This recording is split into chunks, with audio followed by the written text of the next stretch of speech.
my great pleasure to welcome Professor Debbie Lisle here.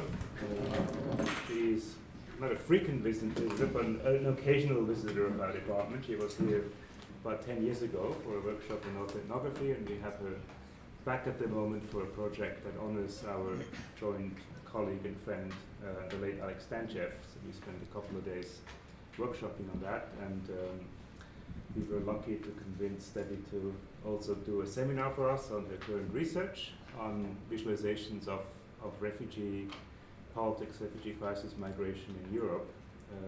Most of you would know Debbie's work. She's one of the most innovative and leading sort of scholars in international politics, so has always sort of pushed the boundaries of the discipline, wrote in innovative different ways, whether it's about visualities, whether it's about borders, and in her latest book on the intersection of sort of tourism, migration, visualization, and politics. So she's also editor of one of the leading journals in our field, International Political Sociology, and one of the really people at the forefront of what we're doing in our discipline, but also in other disciplines. Many of her publications are in geography, for instance.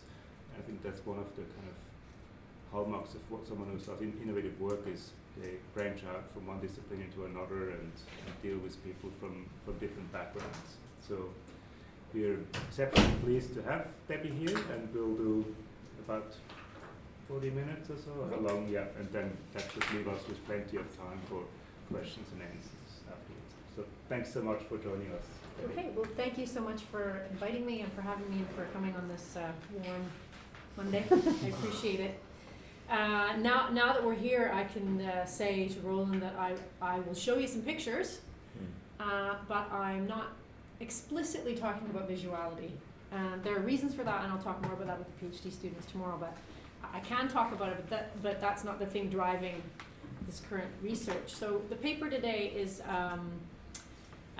gathers some of the recent work I've been doing on European mobilities, rethinking the kind of conceptual framings of the European migration crisis, and I put that in quotes for as I'll explain why. But it involves kind of looking at some of the limitations of my previous work. It involves exploring some new conceptual approaches, mainly in process philosophy, new materialism, and post-humanism. And thirdly, negotiating difficult questions about method and how to represent fieldwork in ethical ways. So what the presentation does is reimagine the spatial logics of the mass migrant arrivals on the very small Greek island of Kos. And I'm looking very specifically at a 5-month period, April to August 2015. And then I'll do some reflections on that, what happened a year later, which is when I did the field work. So I want to tell a different story of that experience than the one we're familiar with through the media images that I will be showing you. I want to contest the crisis framing of that experience. I want to do so by starting with questions of mobility.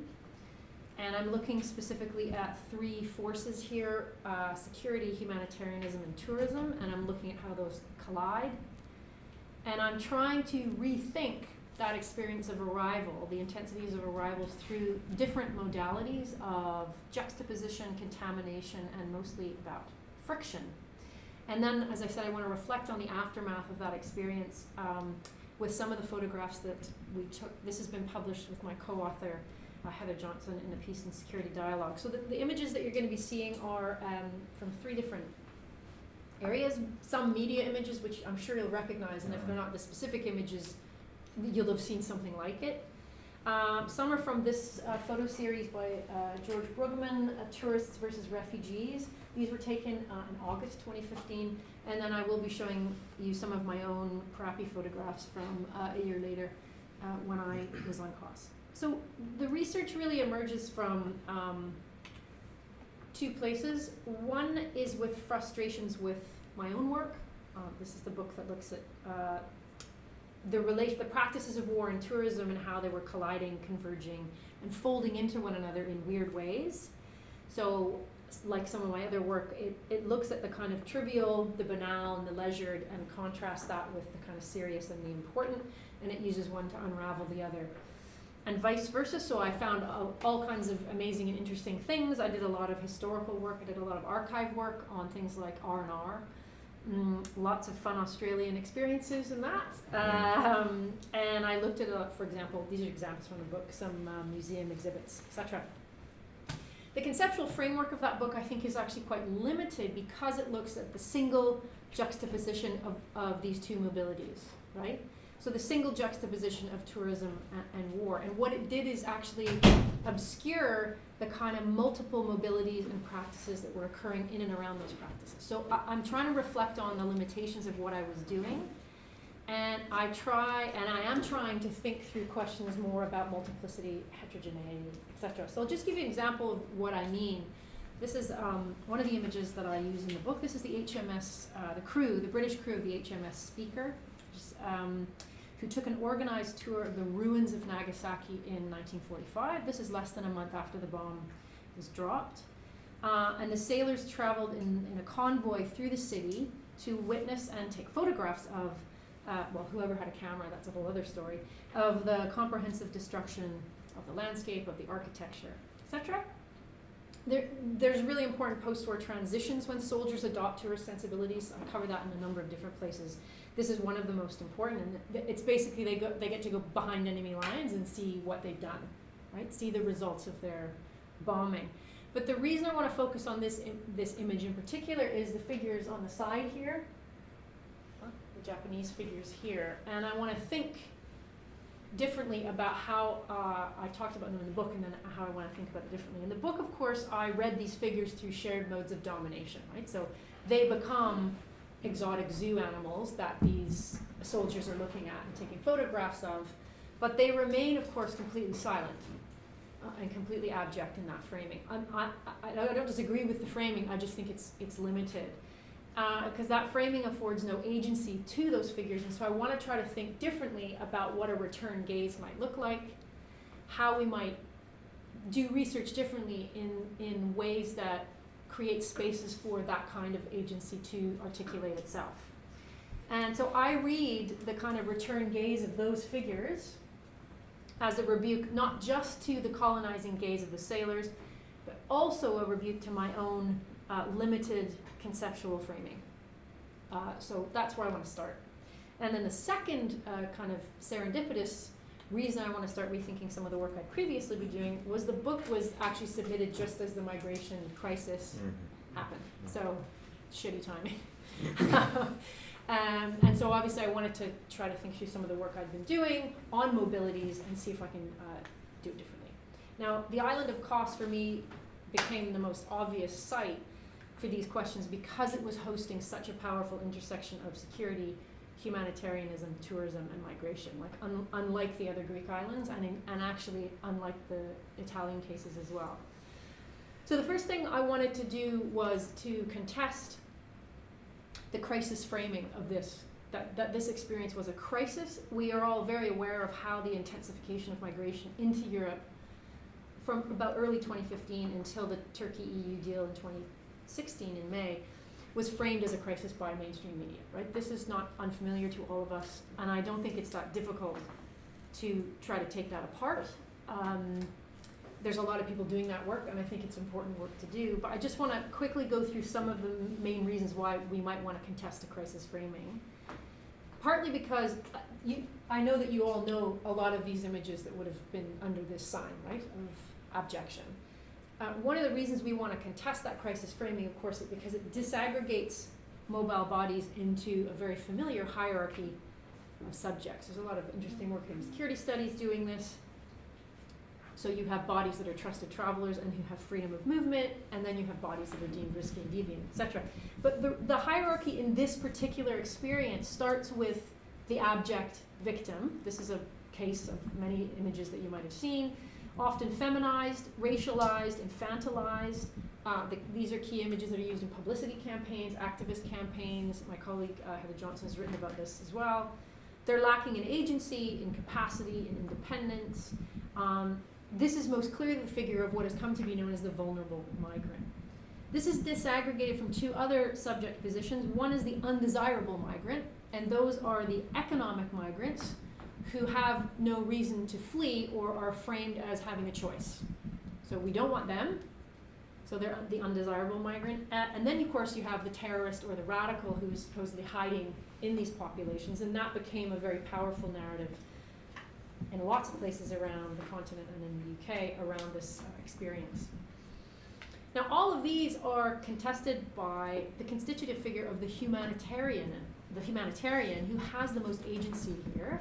Policymakers, government officials, media apparatus, NGOs, volunteers, and us. I think us as concerned/onlookers. And I think that we are a problem when our responses to such a crisis, no matter how genuine, negate the voices of the migrants and place distance between them and us. Now, that's a very complicated terrain, and I understand that. I've looked before at questions of helping, and I want to disrupt, I guess, what I would call unthought through feelings of benevolence, because I think benevolence can be a massive problem which invokes a series of power relations that seldom get taken apart. So I've talked about that before in terms of compassion and pity, etc. So that's the hierarchy of the subjects involved in here. We've seen those all in the media. And then quickly, just in terms of how the dominant framing of this crisis happened, externalization of the problem, so the overwhelmingly crisis framings located the cause of the crisis outside of the EU, and we've seen all kinds of moves in border infrastructures and bordering to externalize that as well, to keep them over there. And then we have a lot of work on the normalization of emergency measures that come in. We know all of that work that's happened.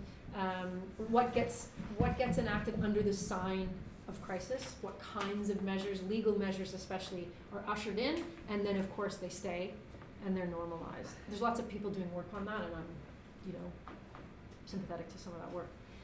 But I think overwhelmingly in terms of IR, even though I rarely talk about IR, other than to say nasty words about it, is really about how the crisis framing is about the restoration of the sovereign order, because migrants have to either be sent back or they have to be resettled, and all of those moves are around restoring the sovereign order so that the refugee, the migrant, the asylum seeker is settled into a particular space. And of course the impotence of these crisis responses and the short-term responses has been revealed in the absolute failure to resettle and the liminal site of these migrants in things like detention centers, camps, temporary infrastructures. So that's like a whirlwind tour of like a library of work that's currently going on, critical work that's currently contesting what's happening in the European case. Now I know there's resonances with what's happening in Australia, but I know that there's lots of big spatial and infrastructural differences. So I guess my concern is centrally is that these are all undertaken in the mode of speaking for. And in contesting that framing, I'm trying to tell a different story about the rivals on cost. So I'm trying to speak in solidarity, but I know two things about that. I know that effort to speak with is riddled with unresolvable power relations, and I also know that it's probably doomed to failure, but I'm going to persist. Nonetheless, she persisted. So what I want to do, as I said at the beginning, is start with the question of mobility. And these are some of the media images you might or might not be familiar with. So I'm interested in how three dominant mobilities, security, humanitarianism, and tourism, collapse into each other during that spring and summer of 2015, as they're trying to manage and control a fourth mobility, which is the migrant arrivals. This is framed predominantly in the crisis framing. It's a security crisis, right? Our borders are broken. We understand that narrative. And it's a humanitarian crisis. These people need rescuing. So those are the two dominant forces. Now, Polly Palliser-Wilkins, I think, has done a really good job at showing how those two things intersect and reinforce certain forms of violence, that care and control are never opposed. They're actually really intimately connected. But I think in trying to look at how tourism operates within that framework, I don't just want to sort of add tourism and stir, right? I think that there's something else going on here in the way that we approach this through more generative processual ideas. So I'm looking at how these three forces stick together and come apart in this 5-month period. In the sticking together, how are the material and spatial infrastructures of the tourism industry caught up in these wider efforts to control migrant bodies? How do these forces tear apart, or in how I'm looking at it, how do they experience friction? Does that friction leave important gaps or openings or instabilities? And in those gaps, can we possibly hear voices of migrants? I'm not sure, but maybe. So what I want to do then, in starting with mobility, is move into a different set of conceptual frames. The first move, of course, is to make sense of a kind of a more, I guess, an idea about multiplicity or heterogeneity or circulation. We have to contest the binary of mobility and immobility that structures so much of the critical security studies looking at migration. Because that mobility-immobility binary is blunt, it's reductive, and it is entirely static. When it's applied to the experience on cost, all of those forces are sticking together to render the migrant immobile. So security forces single out the migrant, the mobile, irregular migrant, as a central threat, and they put powers in place to render them immobile, so they put them in detention. The humanitarian forces are a more interesting version of making immobile, because to be rescued is to be made immobile so that you can become a static object of care and attention, capable of being examined, helped, and cured. And so the biopolitical frame there is really important. And then, of course, in the frame of tourism, what this does is invert the host-guest logic, so that migrants, immobile migrants, are now semi-permanent guests in Europe in these strange liminal spaces, right? All of this treats immobility and the condition of immobility as singular, as static, and through a reductive frame. And what that effaces is, for me, three things. One, the specific details about what it means to become immobile. And here I'm thinking about some earlier work I did on science around questions of thresholds, right? What is the threshold of becoming immobile? And here, I think questions of speed. What are the forces and materials that slow people down? Questions of duration, the depth of immobility, and the failures and the escapes out of those conditions. Secondly, what a singular idea of immobility covers over is the mutating relations between these different forces. And this is where I want to move into the geography literatures that's looking at slippage, friction, repulsion, stickiness, nesting, contamination. And thirdly, it effaces all these other lively forms of migrant mobility and agency that are at work in that condition of immobility. So waiting, anticipation, planning, collaboration, improvisation, solidarity, labor. There's all kinds of things going on under the sign of immobility, and that's the kind of stuff I want to bring out. So I wanted to ask Cresswell's question. What I would refer to as affect, he doesn't, but I would. What does mobility feel like? So to bring out an effective register, we need less static concepts than the blunt workings of either mobility or immobility. This is where we need the processual, a more polyvocal approach which draws on a very, very different theoretical lineage than I think the IR literature looking at migration has been doing. Here we're talking about Bergson, Whitehead, Deleuze, Haraway, Berlant, Connolly, Stengers, Pavanelli. These are the names that I think are enabling us to think differently. They're not names entirely familiar to IR, but they're names more familiar in geography and anthropology. So I'm looking at trying to show the multiplicities of the experiences of both mobility and immobility, what Connolly might call their bumpy temporalities. And I'm doing this through two different frames, one from geography, one is friction and the other is rhythm. So we think about this from an idea about friction. Cresswell understands friction as the way in which people, things, and ideas are slowed down or stopped.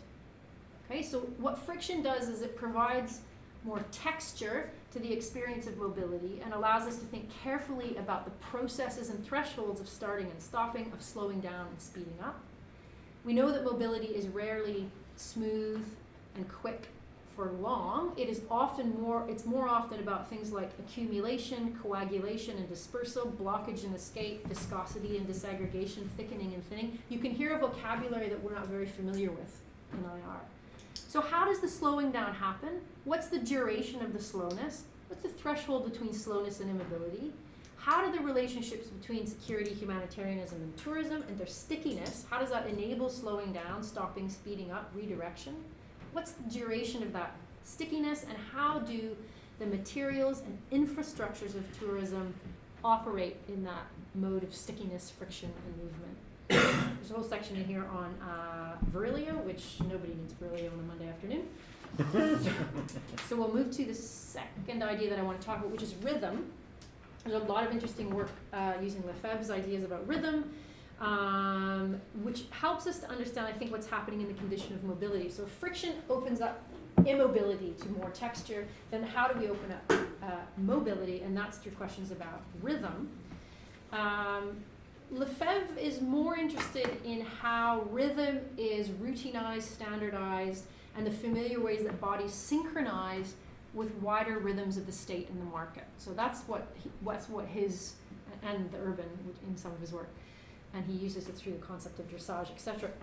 I'm less interested in that because I'm more interested in the geographers that are looking at arrhythmia, the types of rhythms that are disrupting those regularizing forces of rhythm, the movements that don't fit, the dispositions that disturb and unwork and trouble those dominant temporalities. So I get the idea of how we need to look at the structures that make disobedient rhythms fit, but I want to focus on the unruliness of migrant mobilities. So that's the kind of massive ground clearing and setup of what I want to do, let's get to what I want to do, which is to put those ideas to work, reimagining that 5-month period on costs and the differential frictions. And I'm going to do that in 3 different sort of moments.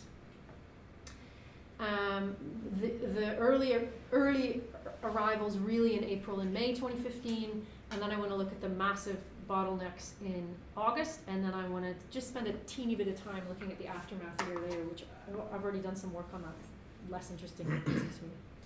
So the migrant arrivals on costs really begin to intensify in April and May 2015. This is where the numbers start to really increase. And we're seeing, this was under the guise of that idea of the legal enforcement of immobility, because of course you have to get registered at your first port of entry, because if you're registered, that's the last place that they can send you back to. But of course here we get the first point of friction for migrants, because of course in the early waves of migration in Europe, the demographics are very interesting because it's predominantly young travelers who are capable, who have technology, all that kind of stuff.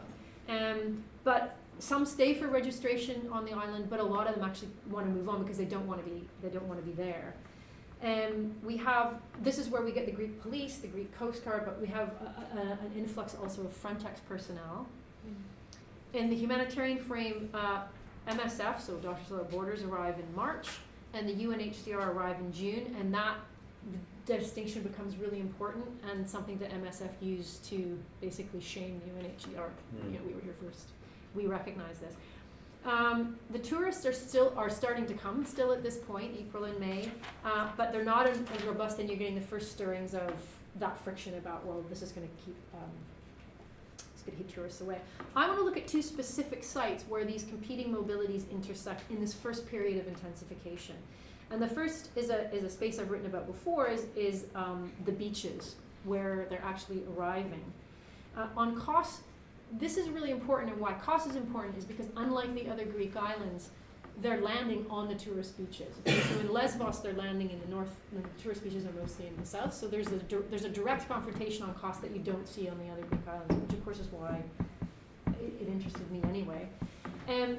So what happens here is you get there's all kinds of things that happen in the day, and then there's all kinds of things that happen at night. So you have this diurnal, nocturnal rhythm happening. This is in the early intensification. So at night you have this sort of haphazard, semi-coordinated humanitarian efforts to meet the boats and to rescue migrants. The boats, of course, are always leaving at night from Turkey and then arriving either in the night or in the early morning. You have the beginnings of the local organization through a group called Kos Solidarity. But in the early stages, unlike, these are pictures from August, but in the early stages, the migrants kind of basically evacuate the beaches by the day, so the tourists kind of end up on the beach. So you have this strange space of liminality where a different rhythm in the day and a different rhythm in the night happens, despite the fact that there's detritus still left on the beaches while they're, so there's all these media images of people in sun loungers surrounded by life jackets. There's also important logics of visibility and invisibility in that moment, and what the tourists are allowed to see and what they're not allowed to see, and who's enabling them to see and not see. You do get, this is the image I used for Roland's book, Visual Global Politics, you do see tourists like that, the image I showed you of the HMS speaker, taking pictures of either themselves and the migrants, so the migrants become these objects of spectacle. But I also, that's gross, I get it, that's gross. But there's all these other weird contaminations going on that you can't, it's not good enough to just say that that's gross and we want to contest it. Because there's also migrants themselves taking selfies of themselves on the beaches, which are celebratory and all about arrival. The tourists who come to Greece for, like, it's a big island for the kind of, you know, those 18 to 24 party boat drinking. Like, it's a big island for those sorts of ideas. But of course, some of them end up volunteering and helping to distribute all the food, so you can't, they're gross, but not that gross.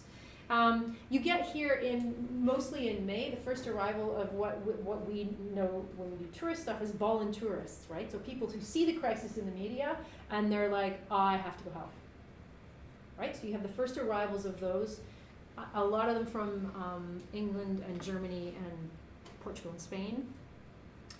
This is where you get what for me became the most, I mean, I have a black sense of humor, but kind of the most interesting stories from the local humanitarians, which is these frictions that develop between the local humanitarian groups and the international humanitarians that are arriving. Not necessarily MSF, who are quite established, but the kind of, the people who just come on the spur of the moment and the people that are organized. So there's all kinds of stories that we heard from Cost Solidarity of basically international volunteers pushing them out of the way on the beaches so that they would be the ones rescuing the migrants, right? And taking pictures of that as an experience. My most favorite, example, this was on Lesbos, it wasn't on Cost, was an American woman from a Christian organization who called herself the Baby Saver. And so there's a very famous case where she went running into the water, pushing all the other kind of lifeguards and experienced people out of the way, screaming at this boat and screaming at this baby, I'm the baby saver, right? So runs into the water to grab the baby. The baby, obviously rightly, is like starts screaming, like, I don't even know what I mean. Then the woman, the baby saver, herself gets into trouble, right, in the water, and then she has to be rescued by, right? Baby saver savers. Baby saver savers. So a lot of that is awful, but all I'm trying to say is there's a whole series of weird contaminations, and the visualizations of those are also complicated, right? I know that they're initially like this, they're initially easy to dismiss, but I'm saying there might be more things going on. But friction, if I'm trying to think about this through questions of friction, it's also central to the official modes of response on the island, what I've called crisis hospitality, because the officials at this point are absolutely refusing to set up an official reception center. Okay, despite the numbers and despite the warmth, they're absolutely refusing. They're clinging to that temporary frame that flows can be stopped and that they can be returned. So they don't want a permanent reception center because they think it's going to deter the tourists, right? And that's how the island survives. So what's interesting for me here is this slowing down question. It's a deliberate lack of coordination or kind of willful inertia in the refusal to provide hospitality. So an effort to stop the flows of migrants through inaction, right? You have a really important moment here where they simply refuse to do anything. And this is where the space that I've done the most research on comes into view. This is the Hotel Captain Elias. So by early April, the numbers are intensifying. So they have to do something because the numbers are so bad. And so the government does a deal with the church and a bank, the whole story behind that, to make this derelict hotel effectively a de facto reception center without calling it that. there's a number of local volunteers that go to the hotel initially before they arrive to clean it up, to install running water, to do all kinds of stuff. And this hotel in particular is about half a mile inland from the main tourist beaches. MSF arrives on the grounds first, and they set up basic public health infrastructure on the grounds, but they're adamant that they're there only to address the medical needs, right? They're not doing any registering, they're not there to run a reception center, because that's Frontex's job, so they're not going to do that, but effectively that's what this is operating as. And then the Greek authorities basically retain a hands-off, like they kind of give them the infrastructure and then it's hands-off. But the longer rhythm of this space and this infrastructure is also important, because it of course operates as a tourist hotel for 2 years, 2006 to 2008. It's abandoned in the financial crash in 2008, like many things in Greece, many of the tourist infrastructures. And then it's repopulated in 2015 by the migrants, and then in September 2015 it's shut down. So it's kind of this bursting of population and abandonment. What I find, there's many things I find interesting about this site, but what happens here, I think, and this goes back to the work I did in the book, and what is obscured and not talked about are the practices that happen in this space that absolutely contest a notion of immobility and abjection. Because what's happening in this space is what happens in hotels, in tourist spaces, all over the place. It's a lively space of rest and refuge and waiting, yeah, but there's like cooking and planning and playing and fixing and trading. They're not incarcerated here, right? Unlike a detention center, but even those aren't usually incarcerated, some are. There's entrances and exits, so there's movements through and outside of the hotel. There's lots of fishing, there's lots of swimming that happens. There is overcrowding at many points in this hotel, but what's covered over again are the different ways that these groups actively negotiate with one another in modes of solidarity, rather than what the media portrays them as, which is there's all these ethnic tensions in this hotel, and gender comes into play there, and all of that. So what that covers over is a whole series of what I would call collaborative practices and improvisations on the materials of the actual site. So rigging up sunshades, moving things around, reordering the infrastructure to help each other in this makeshift space. Weirdly, at the other end of town, as this is happening, you get another move with respect to the tourist infrastructure, because all the tourist hotels on the northern beaches are now filling up with Frontex, UNHCR, MSF, and other NGO personnel. So the tourists have evacuated and the humanitarian industry moves in at the same time as this is happening at the top. The second kind of intensification I want to talk about is one you'll be very familiar with, which I talk about in terms of a kind of a bottleneck and dispersal. And this is where tourist infrastructures and leisure infrastructures are adapted into the problem. Because of course the hotel, Captain Lisle, fails to solve the problem of the numbers, of course, because more numbers are coming. And it's becoming unsustainable. It's clear by early August it's unsustainable as more numbers are coming. So the Greek authorities are still refusing, right, to do anything, and then they make this panic decision to they round up all of many of the migrants and they put them in the football stadium. And so the stadium itself transitions from this open site where they have football games and they have concerts and they have films into basically an incarcerated space, where all of the entrances and exits are closed, and it's guarded by police. They're contained in this space. You have roughly around 2,500 migrants in this space at the height of this. This is over a 24-hour period. 1,000 of them are the ones that are the problem because they're in an open space with no shelter. There's no water, there's no infrastructure, there's no toilets, etc. MSF obviously arrives. So this is you've seen these images in the media. This was always, these are very, very familiar to us. And this 24-hour period gets an enormous amount of media coverage because it exemplifies the crisis as a crisis, right? There's too many people, there's not enough space, we're being swamped, we're being overwhelmed, you understand that rhetoric.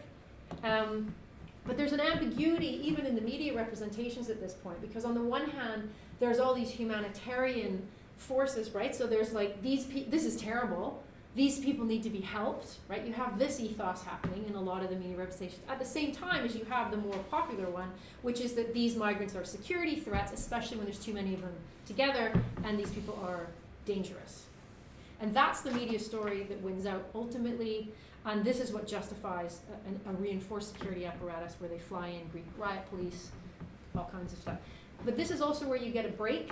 The friction between the humanitarian and security forces really intensifies here. And here you see, this is MSF. What we see now is a completely disproportionate focus on security management of these people without the relative humanitarian assistance, right? So this is where there's no collaboration at all. But again, even though this was a dramatic space of incarceration, an experience of incarceration, and I can see that the space is transformed into an infrastructure of incarceration and surveillance. But the mode of incarceration, again, is not immobilized, right? Because this decision becomes undone on all kinds of levels by the bodies themselves, right? You have bodies that need to eat and sleep and drink and shit and piss, and there's no resources to do so. And like ethnographically speaking, you can learn an enormous amount of situations like this when you ask simple questions about shitting and hygiene, because that's where everything becomes face-to-face with officials, right? That's actually, so I would encourage you all to ask about shitting wherever you go. But it's also, it's undone by bodies, it's undone by bodies that get angry, right, and make coordinated demands for water and shelter and toilets. And these are there's other images I don't want to show you, but like of the violence between the police and the effectively migrant protesters. But you also don't get, what you also don't see in this frame is the bodies that escape over the perimeter fence to go get water for people, the bodies that help self-organize and take people who faint and pregnant women out. Interestingly, we did interviews with, of course, a lot of the tourist workers, because this is right next to the hotels where Frontex is staying, right, literally over the back fence. So you have a lot of tourist workers actually, giving them water. They had to stop doing that. But I guess for me, there's all these individual acts of creativity and solidarity and improvisation, but when you frame it as immobility or inertia, you can't see any of those, I think, lively experiences. So what then happens once this 24-hour period is over, we get two other modes of tourist infrastructure appearing, which I think are interesting. One is this, which is the distribution immediately after the stadium episode, the distribution of tents, camping tents, from UNHCR for migrants who then proceed to go camping effectively on the southern beaches. Okay, now this is what makes the tourists move to the northern beaches, because you then have this lively carnivalesque space where migrants are operating in a different kind of sensibility, right? So they've moved out of the stadium and onto the beach, and all the kind of things you would associate with camping and beach fun are also happening here. But again, covered over by this frame of abjection. It's a strange, I see it as a strange kind of contamination here about the kind of tourist sensibilities that operate on beach space and what happens when these tents are on them. I'm coming to the end, don't worry. And then the next infrastructure that, of course, intersects here is, this is the cruise ship that was sent. This is like a tourist cruise ship that was sent by the Greek government to collect migrants from Kos. But this is a really important moment, because this is where the tourist infrastructure becomes utterly complicit in the disaggregation of migrant bodies into deserving migrants, which in this case are Syrian migrants, and the rest. So this is the infrastructure where the Syrian migrants are allowed to go, and they get processed and registered on the boat, and then they get dispersed, in this case to Thessaloniki. But it's a crucial turning point, I think, in how you can see frictions between these sort of security, humanitarianism, and tourism, and in this case, the tourist industry is completely complicit in the security forces that are needed here. So those are kind of two moments of intensification in that 5-month period that I wanted to kind of read against how we've received them. But I also want to focus a little bit on what happens a year later, because that's when I did the field research. Because the frictions and rhythms by this point have dissipated, and they're now resonating in really different spaces. So when the hotel Captain Elias was closed down, the remaining migrants, as well as all new arrivals from September 2015, are moved on to one of these 5 hotspots. And there's all kinds of interesting work about how infrastructures are adapted to perform to build these hotspots. And the case of Kos, it was on the site of an old military camp, but it was a new build. Basically, that's not the case on some of the others. But of course, in the case of Kos, this is the hotspot that's 15 miles inland, right? So immediately when the migrants are moved inland, they're made invisible to the tourist industry that's now enabled to flourish. I mean, we did a lot of work at the hotspot and talked to security forces and humanitarian forces that were present. And here you have a different. I mean, they're not incarcerated. They're able to leave. They're able to go. But all of the hotspots, every single one of them, are operating over capacity, massively over capacity. When we were there, they were probably about 200 people over capacity, as well as in the parking lot outside, because everybody wants to get registered. You had around 70 or 80 Pakistani boys and young men who wanted to get registered, but there was no room in the hotspot to do that. And that's replicated in all 5 of the hotspots. But there's a whole series of frictions that happen in this space as well. For me, another interesting site becomes this is the Boomerang Cafe, which is in the town, in Kos town, and it's attached to the Hotel Zika. And the Hotel Zika becomes the place where so-called vulnerable migrants are placed. So they don't have to stay in the hotspot, they're moved into this hotel. So across Greece and across the southern Mediterranean, you get a whole series of tourist infrastructures and hotels. In the paper I write about the hotel stuff, that's another thing. But you get a whole series of hotels that have been abandoned by austerity, then being repopulated by migrants and used to house like vulnerable migrants. But here you have also a restaurant and a bar, but the restaurant becomes the space which is funded by the UNHCR to feed migrants. This is a year after the hotel is shut down and when the hotspot is built.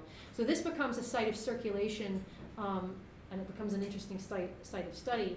The stadium is still there, rather abandoned. They still have, it's gone back to the same thing it was before. You still have football games there, you still have films, and you still have experiences, but I mean, what happened there, that incarceration, there's barely any traces of what that was. But the strangest place for me, and this is the space I've done the most work on, is the abandoned hotel, the Hotel Captain Elias, which is now fenced off and padlocked. So we did some criminal ethnography getting in there, and it's littered with traces of the migrants who inhabited that space the year earlier. There's garbage, clothing, fire pits, the makeshift shelters, graffiti, water bottles, all kinds of stuff. This is an image of an abandoned tent, UNHCR tent, which we're all familiar with from all the media images we've seen of refugee camps everywhere. But this is the tent in a collapsed state, sort of wasting away on the front lawn, being slowly covered by the leaves of the trees around it. These are some of the umbrella stands in the abandoned pool. I mean, I've talked more about these images in the workshop that we did. I could talk more about them if you want. But I think for me, this was the most moving space because it allowed myself and my co-author to basically slow down and consider what had happened on this site. And how the site came to be and how we might document it. I think that the site for us was, for me anyway, was shocking in a way, and the shock was sort of affectively felt rather than understood or rationalized at the time.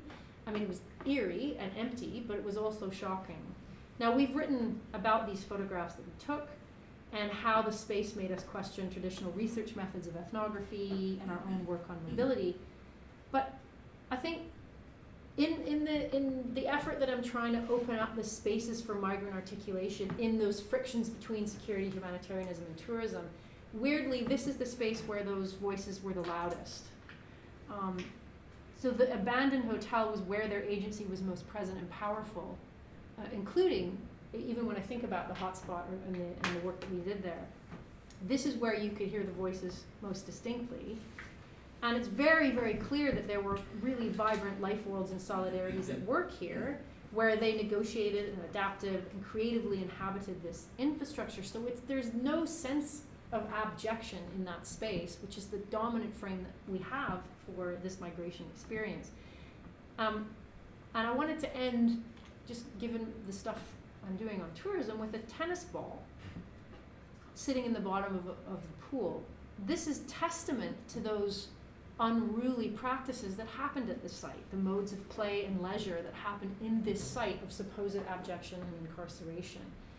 And I think that this space has the capacity to make us think differently or more critically about our methodologies when we're talking about migration, how we might represent it ethically. It makes us think harder about our ethical decisions. So we instinctively made some decisions in this field work about not recording, about not taking images of humans.